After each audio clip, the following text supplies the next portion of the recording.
Hi friends, फिर से आ गया मैं आपके ऊपर टेक्निकल अत्याचार करने।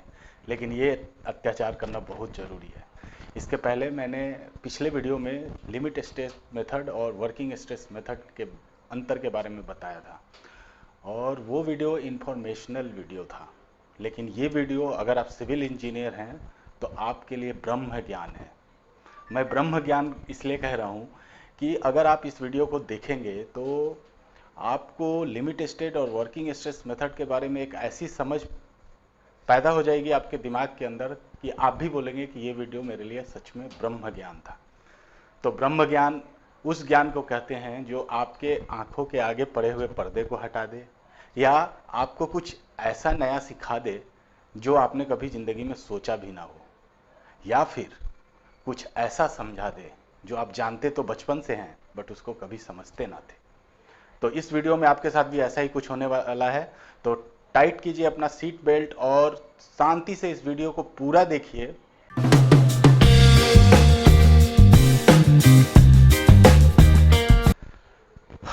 तो लिमिट स्टेट मेथड में हमने बात की थी कि लिमिट स्टेट मेथड जो है एक्चुअली में वर्किंग स्ट्रेस मेथड और अल्टीमेट लोड मेथड को दोनों को मिक्स करके बनाया गया है। और मैंने ये भी बताया था कि वर्किंग स्ट्रेस मेथड में हम लोग स्ट्रेस लिमिट करते हैं और उसमें स्ट्रेस फैक्टर का यूज करते हैं, और अल्टीमेट लोड मेथड में हम लोग लोड को बढ़ाते हैं और लोड में एक फैक्टर का यूज करते हैं जिसको हम लोग लोड फैक्टर बोलते हैं। और लिमिट स्टेट में जो वर्किंग स्ट्रेस मेथड है उसमें हम लोग क्या करते हैं, उसमें हम लोग सर्विसिबिलिटी चेक करते हैं, और अल्टीमेट लोड मेथड में हम लोग लिमिट स्टेट ऑफ कोलैप्स को चेक करते हैं। वो सारी चीज़ें मैंने आपको बता दी थी उस वीडियो में। तो अगर आपने ये वो वीडियो नहीं देखा तो उस वीडियो को एक बार ज़रूर देख लीजिए, इसका पहला भाग, तो आपको ये वीडियो ज़्यादा समझ में आएगा। तो आज मैं उस स्ट्रेस फैक्टर और उस लोड फैक्टर के बारे में बात करूंगा, और मैं ये भी बताऊंगा कि अल्टीमेटली क्या फैक्टर ऑफ सेफ्टी होता है वर्किंग स्ट्रेस मेथड में या फिर लिमिट स्ट्रेस मेथड में। तो इन चीज़ों के बारे में हम जानेंगे। तो सबसे पहले मैं आपको बता देता हूं कि हमारे पास दो टर्म है। एक होता है FCK, और इसको बोलते हैं कैरेक्टरिस्टिक स्ट्रेंथ ऑफ कंक्रीट।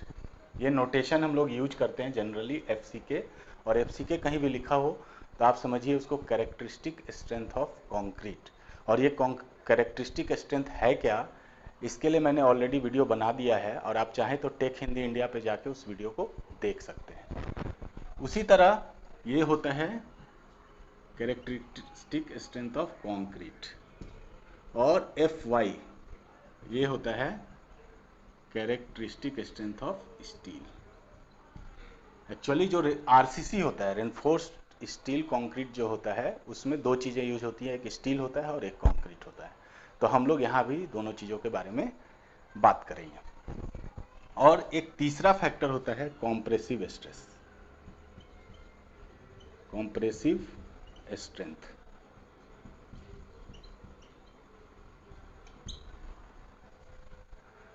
हाँ, अब देखिए लिमिट स्टेट मेथड में,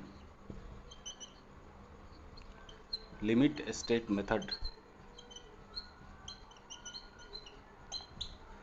हम दोनों फैक्टर का यूज करेंगे, यानी लोड फैक्टर का भी यूज करेंगे और स्ट्रेस फैक्टर का भी यूज करेंगे। तो अभी हम लोग बात कर रहे हैं स्ट्रेस फैक्टर का, और स्ट्रेस फैक्टर को हम लोग जो डेनोट करते हैं वो करते हैं गामा M, और इसको कहते हैं पार्शियल सेफ्टी फैक्टर।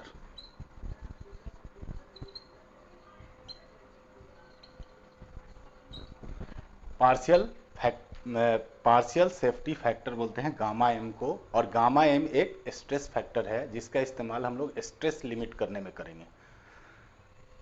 तो लिमिट स्टेट मेथड में जो गामा M का वैल्यू है, गामा M, ये हम लोग स्टील के लिए लेते हैं 1.15।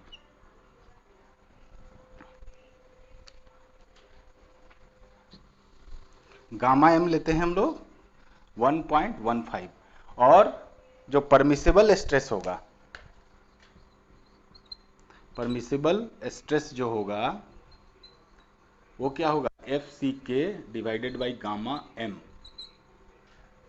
और अगर हम लोग इसको स्टील के लिए यूज कर रहे हैं तो इसमें नोटेशन दे देते हैं एस एस। तो ये गामा एम एस और एफ सी के होता है, जो भी हम लोग स्टील का यूज करेंगे एफ सी के डिवाइडेड बाई 1.15, और इसको कैलकुलेट करेंगे तो ये आएगा 0.87। तो यह अगर 0.87 एफ सी के, यानी हम लोग परमिसिबल स्ट्रेस कितना यूज करेंगे, 0.87 एफ सी के, जब हम डिजाइन कैलकुलेशन करेंगे। अब आते हैं, बात करते हैं कंक्रीट की। कंक्रीट में हम लोग जो गामा एम, और यहाँ पे हम इसको बोलते हैं C for concrete, gamma M C जो इस्तेमाल करते हैं वो करते हैं 1.5। अब आप पूछोगे कि आपने स्टील में 1.15 यूज किया और कंक्रीट में 1.5 क्यों यूज किया। किसी के मन में अगर एक क्वेश्चन उठ रहा है तो ये बहुत ही वाजिब क्वेश्चन है, और अगर नहीं उठ रहा है तो उठना चाहिए था। अब इसका जवाब भी मैं दे देता हूँ।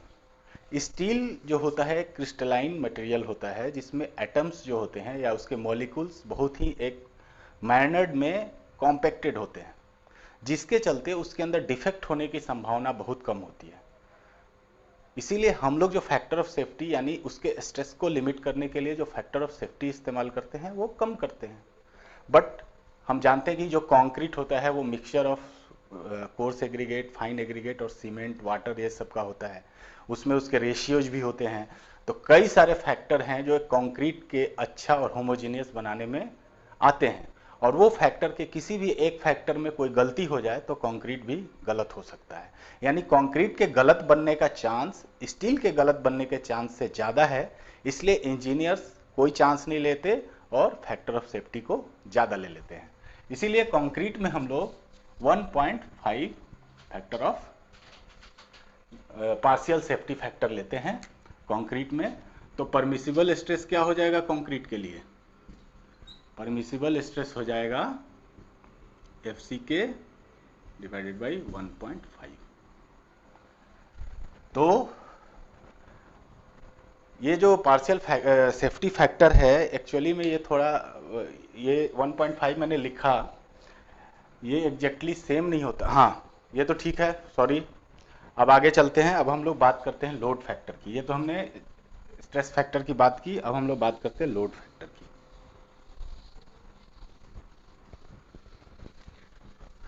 हमने क्या सीखा, लिमिट स्ट्रेस मेथड में जो स्ट्रेस फैक्टर होता है उसको हम लोग गामा एम से डिनोट करते हैं। अगर हम कंक्रीट के लिए इस्तेमाल करें तो उसे गामा एम सी लिखते हैं, और अगर स्टील के लिए इस्तेमाल करें तो उसे गामा एम एस लिखते हैं। लिमिट स्टेट मेथड में गामा एम जो होता है स्टील के लिए हम लोग लेते हैं 1.15, और कंक्रीट के लिए लेते हैं 1.5। और एक चीज़ और मैं बताना भूल गया, कंक्रीट का जो कॉम्प्रेसिव स्ट्रेंथ है,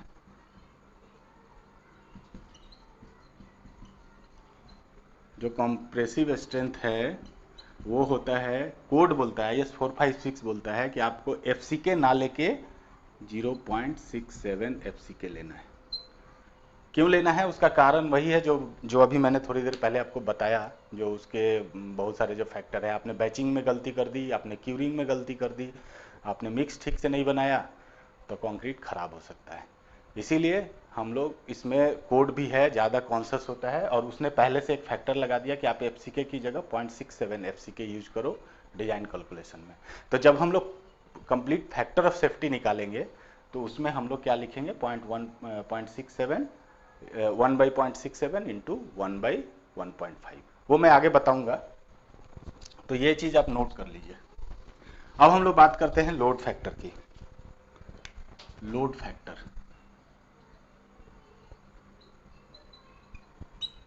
तो लोड फैक्टर जो है वो लोड डिपेंड करता है कि आप किस तरह के लोड में इस्तेमाल कर रहे हैं। जब हम लोड कॉम्बिनेशन बनाते हैं तो जनरली लोड कॉम्बिनेशन बनाते हैं dead load plus live load, और एक आएगा विंड लोड हो गया। तो डेड लोड और लाइव लोड का 1.5 लेंगे, विंड लोड है ही नहीं इस कॉम्बिनेशन में तो विंड लोड का कोई फैक्टर नहीं आएगा। उसी तरह डेड लोड, लाइव लोड और विंड लोड,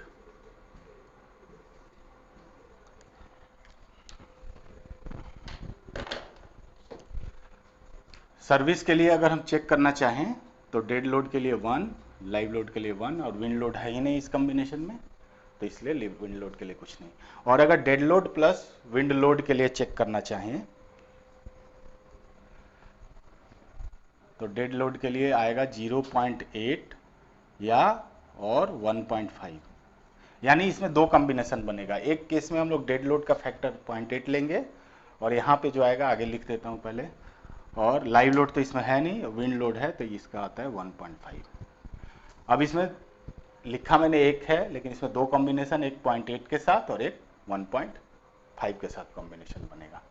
और इसमें जो आता है वो इसमें है नहीं, तो लाइव लोड यहाँ नहीं आएगा, यहाँ पे 1। और उसी तरह अगर dead load plus live load plus wind load के लिए लेंगे तो ये आता है 1.2, 1.2, 1.2, यानी तीनों में फैक्टर होता है 1.2, 1.2, 1.2, और इसमें होता है 1 या 0.8, 0.8। तो ये लोड फैक्टर्स होते हैं। ये क्यों होते हैं, अगर ये जानना है इतने एडवांस लेवल पे, तो अगर आप इसको याद कर लेंगे तो आपका काम चल जाएगा। लेकिन फिर भी अगर आपके अंदर क्यूरियोसिटी है तो आप कमेंट कीजिए। अगर मुझे लगेगा कि बहुत लोग जानना चाहते हैं तो मैं इस पर भी थोड़ा बहुत आपको बता सकता हूँ, डिस्कशन कर सकता हूँ कि ये क्यों होता है। तो ये हो गया हमारा लोड फैक्टर।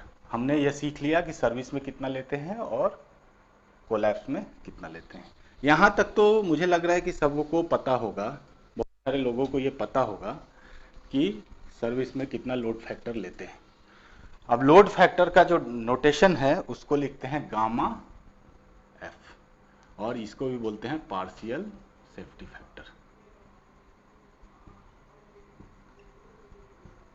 तो वहां पे हमने यूज किया था partial safety factor for stress, यहाँ पे यूज करेंगे partial safety factor for load. अब जो यक्ष प्रश्न क्या है, यक्ष प्रश्न ये है कि हम ये सब कर तो रहे हैं, इससे क्या फर्क पड़ा। हम या वर्किंग स्ट्रेस मेथड से डिजाइन करें या लिमिट स्ट्रेस मेथड से डिजाइन करें, कुछ क्लैरिटी बनी नहीं, आखिर फर्क क्या पड़ा। तो जो फर्क पड़ा वो अगर आप समझ जाएंगे तो आपके अंदर का जो ये आंखों के आगे जो अंधेरा है ना, वो हमेशा के लिए छट जाएगा। तो मैं अभी आपको बताता हूं कि फर्क क्या पड़ता है। फर्क पड़ता है फैक्टर ऑफ सेफ्टी में, और वो फैक्टर ऑफ सेफ्टी हम कंक्रीट के लिए कितना लेते हैं, स्टील के लिए कितना लेते हैं, मैं एक एक मेथड में आपको बता देता हूं, और आपका ये कंफ्यूजन हमेशा के लिए दूर हो जाएगा। तो सबसे पहले हम लोग बात करें वर्किंग स्ट्रेस मेथड।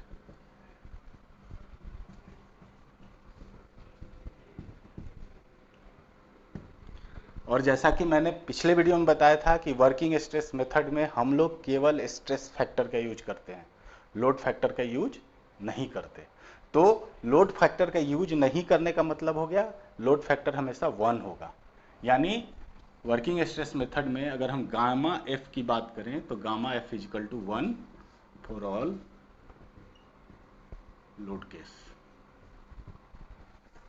तो गामा एफ तो 1 हो गया। अब दूसरा है गामा एम एस और गामा एम सी, यानी गामा एम यानी, तो अभी हम लोग यहाँ पे बात करेंगे गामा एम, और गामा एम दोनों के लिए होगा, स्टील के लिए भी होगा और कंक्रीट के लिए भी होगा। तो गामा एम एस की पहले बात करते हैं, गामा एम ऑफ स्टील। तो स्टील में क्या होता है, F Y divided by sigma S T, यानी ये है कैरेक्टरिस्टिक स्ट्रेंथ ऑफ स्टील और ये है permissible strength of steel, permissible stress of steel. और इसके वैल्यू जो है कोड में दिए हुए हैं।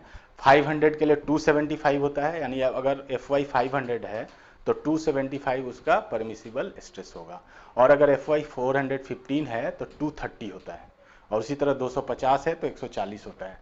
तो हम लोग तीन वैल्यू निकालते हैं जनरली, जो तीन स्टील अवेलेबल हैं 500, 415 और 250, और उसका हम लोग एवरेज निकाल लेते हैं, तो हमें पता चल जाएगा कि हम गामा एम एस का वैल्यू क्या लेते हैं।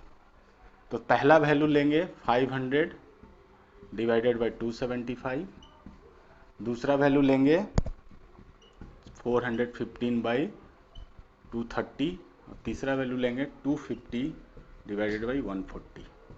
और इन सब का अगर कैलकुलेट करके एवरेज निकालें तो ये करीब करीब 1.8 के आसपास आएगा। तो मान लेते हैं कि ये 1.8 है, तो हमारा गामा एम एस का वैल्यू हो गया 1.8। अब हम लोग बात करते हैं गामा एम सी। तो गामा एम सी भी क्या हो जाएगा, एफ सी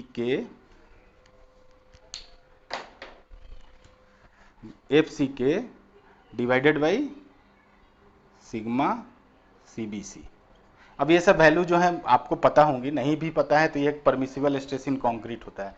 मैं जब नेक्स्ट आगे के वीडियोस में जब डिज़ाइन बताऊंगा तो इनके बारे में बताऊंगा। ये परमिसिबल स्ट्रेस है और ये कैरेक्टरिस्टिक स्ट्रेंथ है।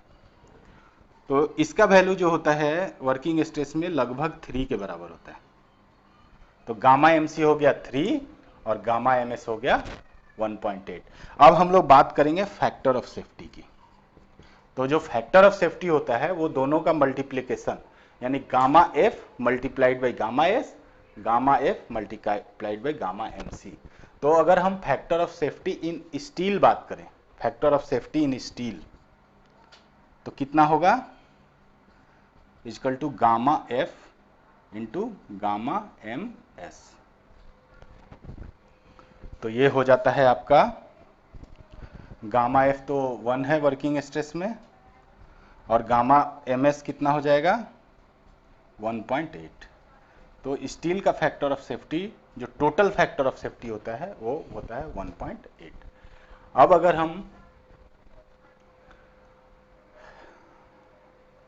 हम इसमें इसकी बात करें, कंक्रीट की, factor of safety of concrete की बात करें, तो कंक्रीट में भी gamma F into gamma M C हो जाएगा। तो यहाँ गामा एफ 1 है और गामा एम सी कितना है, गामा एम सी है 3, यानी ये अप्रोक्सीमेटली 3 आएगा। तो वर्किंग स्ट्रेस मेथड में हमने निकाला कि स्टील में जो फैक्टर ऑफ सेफ्टी होता है वो होता है 1.8 और कंक्रीट में जो फैक्टर ऑफ सेफ्टी होता है वो होता है 3। तो ये दो वैल्यूज हमने निकाल लिए। अब हम लोग बात करेंगे लिमिट स्टेट मेथड की। ये हमने निकाल लिया, अच्छी तरह से समझ के निकाला है। अगर कोई दिक्कत हो तो कमेंट कीजिए। F S steel is equal to 1.8, F S concrete is equal to 3। ये हमने पढ़ लिया। अब हम लोग बात करते हैं limit state method. Limit state method,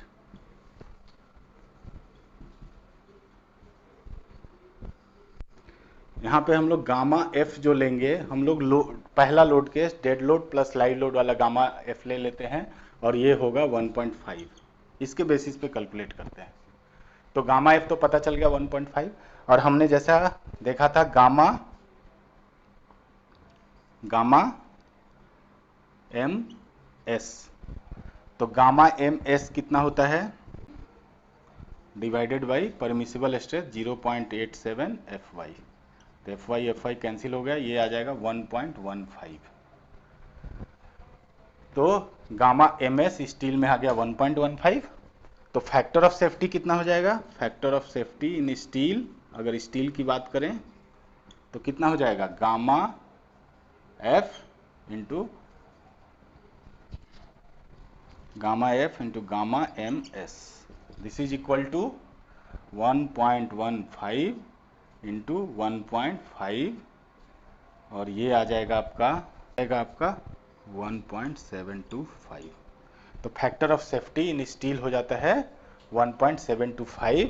अब कंपेयर कीजिए, हमने यहाँ पे होता है 1.8 और इसमें होता है 1.725।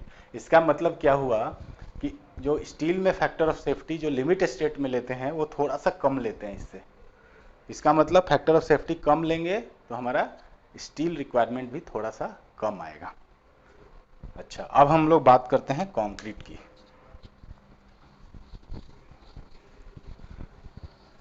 यहाँ पे हम लोग लिख लेते हैं factor of safety in steel 1.725। अब हम लोग निकालते हैं factor of safety in concrete. तो कंक्रीट में पहले गामा एम एस की बात करें। गामा एम एस क्या होता है, एफ सी के divided by permissible stress in concrete. तो परमिसिबल स्ट्रेस ऑफ कंक्रीट क्या हो जाएगा, 0.67 एफ कोड ने कहा, और डिवाइडेड बाई 1.5 हम लोग पार्शियल सेफ्टी फैक्टर लेते हैं, तो ये हो गया 1.5, और इसको अगर हम लोग कैलकुलेट करें जाएगा आपका 2.23। तो गामा एम एस हो गया 2.23, तो सेफ्टी फैक्टर ऑफ सेफ्टी क्या हो जाएगा इन कॉन्क्रीट अगर बात करें तो this is gamma F into gamma M S, तो ये हो जाएगा 1.5, गामा एफ हमने 1.5 है, ये 2.23, ये आ जाएगा 3.345। अब देखिए इन दोनों को कंपेयर कीजिए, हमने वर्किंग स्ट्रेस में कितना लिया था फैक्टर ऑफ सेफ्टी 3 लिया था, और यहाँ हमने फैक्टर ऑफ सेफ्टी क्या लिया 3.345 लिया, तो factor of safety in conc 3.345। अब इन दोनों को कंपैरिजन से हम ये कह सकते हैं कि इन लिमिट स्टेट मेथड हम लोग कंक्रीट पे रिलाई कम करते हैं, यानी हम ये मानते हैं कि कंक्रीट में डिफेक्ट आने की संभावना ज़्यादा है, इसलिए हम लोग फैक्टर ऑफ सेफ्टी ज़्यादा लेते हैं 3.345 रैदर देन 3। और स्टील में हम लिमिट स्टेट में और ज़्यादा बिलीव करते हैं और मानते हैं कि स्टील में डिफेक्ट्स की संभावना कम है, इसलिए हमने उसमें फैक्टर ऑफ सेफ्टी भी कम ले लिया। अब ओवरऑल इकोनॉमी पे क्या इफेक्ट पड़ेगा अगर हमने ये दोनों फैक्टर लिया और इन दोनों को फैक्टर लिया, इकोनॉमी पे ये फर्क पड़ेगा कि हमारा स्ट्रक्चर थोड़ा सा इकोनॉमिकल हो जाएगा। क्यों होगा? क्योंकि कंक्रीट हमेशा स्टील के मुकाबले काफ़ी सस्ता है, तो हमने स्टील को थोड़ा कम कर दिया, कंक्रीट को थोड़ा बढ़ा दिया, लेकिन ओवरऑल जो कॉस्ट आएगी वो कम आएगी। लेकिन कॉस्ट कोई मैटर नहीं है, हमने लिमिट स्टेट मेथड में दोनों चीज़ें कंसीडर किया, कोलैप्स को भी अच्छी तरह से कंसीडर कर लिया और सर्विसिबिलिटी भी अच्छी तरह से कंसीडर कर लिया। उसके बाद जो डिज़ाइन किया वो डिज़ाइन ज़्यादा सेफ है, ज़्यादा रिलायबल है और ज़्यादा इकोनॉमिकल भी हो सकता है। तो मेरे ख्याल से एक चीज़ और, ये gamma F factor of safety जो है गामा एफ और गामा एम एस क्यों होता है? ये इसलिए होता है कि हमने दो फैक्टर ऑफ सेफ्टी लिया था, एक तो लोड में हमने लोड को भी बढ़ा दिया था 1.5 टाइम्स और gamma M S time stress को घटा दिया था, इसीलिए हमने दोनों को, क्योंकि वहाँ पे भी एक फैक्टर ऑफ सेफ्टी है और यहाँ पे भी फैक्टर ऑफ सेफ्टी है, तो दोनों को जब मल्टीप्लाई करेंगे तो total factor of safety of structure निकलेगा, इसलिए ये गुना किया था। ये थोड़ा सा आप सोचेंगे तो आपको समझ में आ जाएगा। मुझे लग रहा है कि मैंने ज़्यादा एक्सप्लेन नहीं किया, बट ये छोटी सी चीज़ है, आप अच्छी तरह से समझ गए होंगे, मुझे उम्मीद है।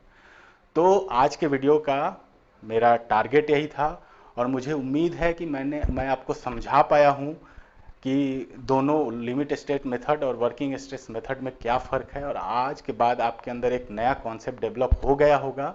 और आगे के वीडियोज़ में जब हम लोग डिज़ाइन पढ़ेंगे तो साइड बाय साइड पढ़ेंगे, एक बार हम वर्किंग स्ट्रेस मेथड से करेंगे डिज़ाइन, फिर उसी प्रॉब्लम को लिमिट स्टेट मेथड से करेंगे, ताकि हमारे अंदर और ज़्यादा कॉन्सेप्ट्स क्लियर हो। अगर आपको ये वीडियो पसंद आया तो लाइक कीजिए, सब्सक्राइब कीजिए, शेयर कीजिए। धन्यवाद।